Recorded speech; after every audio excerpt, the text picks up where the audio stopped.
Seperti yang terjadi di Kesultanan Kualu, salah satu kerajaan Melayu yang berada di Tanjung Pasir, Kabupaten Labuhan Batu Utara, pada 3 Maret 1946 lalu. Sultan Kualu, Tuanku Al-Haji Muhammad Shah, diseret saat sedang sholat malam di rumahnya oleh sekelompok orang. Kemudian dibawa ke kawasan kuburan Cina, sebuah kompleks pemakaman etnis Tionghoa. Sekelompok orang bersenjata tajam juga membawa Tengku Mansur Syah gelar Tengku Besar, putra Sultan Kualu, ke lokasi yang sama. Kemudian juga Tengku Dirman Syah, adik kandung Tengku Mansur Syah. Ketiganya kemudian disiksa lalu ditinggalkan begitu saja dalam keadaan sekarat. Beruntung pada pagi hari seorang nelayan yang sedang melintas menemukan ketiganya, kemudian membawa para korban ke istana untuk mendapatkan perawatan. Sekitar pukul 11 siang, datang sekelompok orang berbeda menjemput ketiganya dengan alasan akan membawa ke rumah sakit. Sejarawan Melayu Tengku Haris Abdullah Sinar dalam sebuah literatur mengatakan, para petinggi Kesultanan Kualu tersebut dibunuh saat azan sedang berkumandang.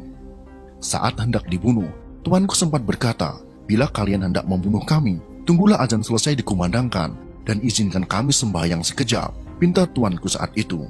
Ternyata permintaan tersebut tidak dikabulkan. Sultan Kualu dan kedua putranya tewas dibunuh. Peristiwa serupa juga terjadi di Kesultanan Panai, Kota Pinang, Negeri Padang Tebing Tinggi, dan Kesultanan Bilah yang menewaskan Tuanku Hasnan. Kesultanan Langkat juga mengalami nasib serupa. Tidak sedikit perempuan keluarga kesultanan diperkosa di hadapan orang tua dan keluarganya, sedangkan laki-laki dibantai dengan sadis. Akibatnya, Kesultanan Langkat banyak kehilangan petinggi kerajaan dan sejumlah pakar. Dalam peristiwa ini, seorang sastrawan Tengku Amir Hamzah, Pangeran Langkat Hulu, dan wakil pemerintah Republik Indonesia saat itu juga turut dibunuh. Peristiwa pembunuhan Tengku Amir Hamzah terjadi pada tanggal 7 Maret tahun 1946. Dalam peristiwa itu, Tengku Amir Hamzah dan sejumlah petinggi Kesultanan Langkat dijemput paksa menggunakan truk terbuka oleh sekelompok orang, kemudian dikumpulkan di Jalan Imam Bonjol Binjai. Bersama tahanan lainnya, Tengku Amir Hamzah disiksa kemudian dibunuh di perladangan di kawasan Kuala Begumit oleh Mandor Yang Wijaya, yang tidak lain adalah pelatih kesenian silat Kuntau Istana Langkat. Sebelum melakukan pembunuhan, Algojo mengabulkan dua permintaan Tengku Amir Hamzah. Pertama, Tengku Amir Hamzah minta penutup matanya dibuka karena ingin menghadapi ajal dengan mata terbuka. Kedua, Tengku Amir Hamzah meminta waktu untuk sholat sebelum hukuman dijatuhkan. Pembantaian dan pembunuhan juga terjadi di Negeri Padang, salah satu kerajaan Melayu di tebing tinggi, pada tanggal 3 Maret tahun 1946. Dalam peristiwa ini, cucu Tengku Tebing Pangeran, Tengku Sortia, tewas di tangan sekelompok orang. Peristiwa terjadi saat Tengku Sortia sedang sholat di rumahnya di kawasan Tongkah, perkebunan tembakau milik Kerajaan Negeri Padang, bersama istrinya Puan Maimunah.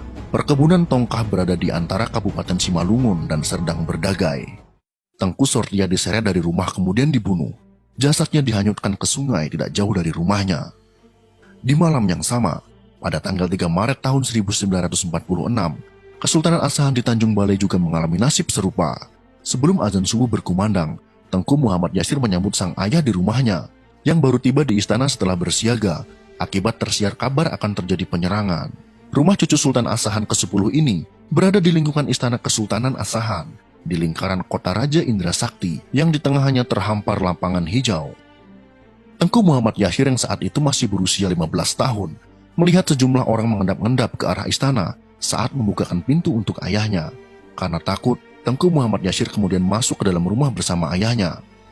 Pada pukul 6 pagi, Istana Kesultanan Asahan diserang sekelompok orang. Sultan Asahan saat itu, Tuanku Syaibun Abdul Jalil Rahmat Shah, berhasil melarikan diri melalui pintu belakang istana.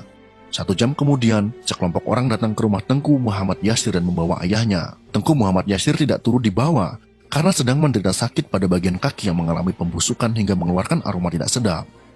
Setelah penangkapan ayahnya, Tengku Muhammad Yasir menyelamatkan diri ke rumah kakak sepupunya, yaitu Tengku Hania.